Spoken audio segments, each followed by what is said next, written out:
ఏపీలో ప్రభుత్వం తీసుకొచ్చిన ఉచిత ఇసుక విధానం భవన నిర్మాణ కార్మికుల్లో జోష్ నింపింది. శ్రీకాకుళం జిల్లాలోని పలు గ్రామాల్లో పెద్ద ఎత్తున టీడీపీ శ్రేణులు సంబరాలు జరుపుకుంటున్నారు. శ్రీకాకుళం జిల్లా రాజం మండలం శ్యాంపురంలో కేక్ కట్ చేసి పంచిపెట్టారు. కూటమి నేతల చిత్రపటాలకు పాలాభిషేకాలు చేశారు. వైసీపీ పాలనలో ఇసుక కొరతతో ఇబ్బందులు పడ్డామన్నారు వలస కూలీలు. గ్రామాల్లో పన్నులు దొరక్క వలసపోయేవారమని ఆవేదన వ్యక్తం చేశారు. ఇన్నాళ్లకు తమ కష్టాలు తీరాయన్నారు. పనులు దొరుకుతాయి కాబట్టి వలసపోయే దుస్థితి తప్పిందన్నారు.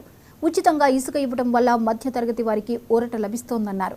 ₹1,00,000 పైగా ఆదా అవుతుందన్నారు టీడీపీ శ్రేణులు. అలాగే ఈ రోజు కూడా ఎక్కడెక్కడో ఏ రాష్ట్రాలు అంటే ఎంతో మంది విలేజ్లు అంటే వెళ్ళిపోయి భార్య భర్తలు పిల్లలు అందరూ కూడా కూలీలు ఇక్కడ దొరక్క లేబర్ కూలీ దొరక్క. ఎందుకంటే కారణం ఇసుక విపరీతమైన రేట్ అయినందువల్ల మాకు ఈ వర్క్ దొరక్క ఇతర రాష్ట్రాలు వెళ్ళవలసిన కార్యక్రమం. ఈరోజు ఈ ఉమ్మడి ప్రభుత్వం అనేది చాలా మంచి నిర్ణయం తీసుకొని ముఖ్యంగా ముందుగా మన ప్రజలకు ఎలాంటి సాయం చేయాలనే మంచి ఆలోచనతో ఈరోజు ఉచిత ఇసుక సరఫరా ఈ స్కీమ్ పెట్టారు.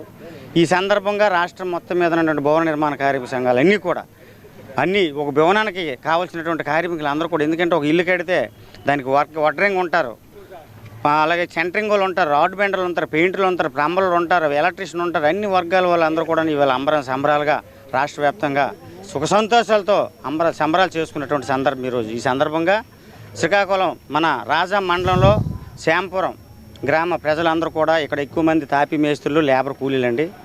మరి మా నియోజకవర్గ ఎమ్మెల్యే గారు అయినటువంటి మా యువనేత మా అందరికి కూడా అందుబాటులో ఉండి అన్ని విధాలా చూసుకున్నటువంటి మా నియోజకవర్గ ఎమ్మెల్యే శ్రీ కోని మురళి గారు ప్రత్యేక ధన్యవాదాలు దీనికి కార్యక్రమాల్లో.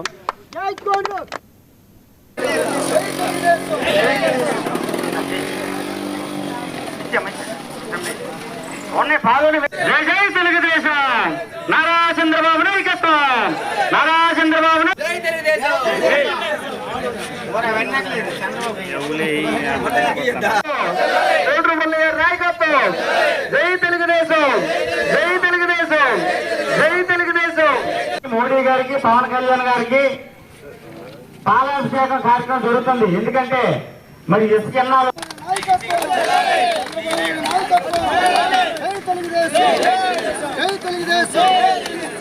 జరుగుతున్నటువంటి కార్యక్రమం ఇది.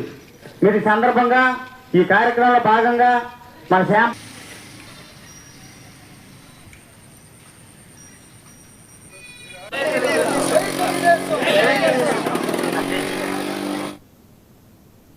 జూబ్లీహిల్స్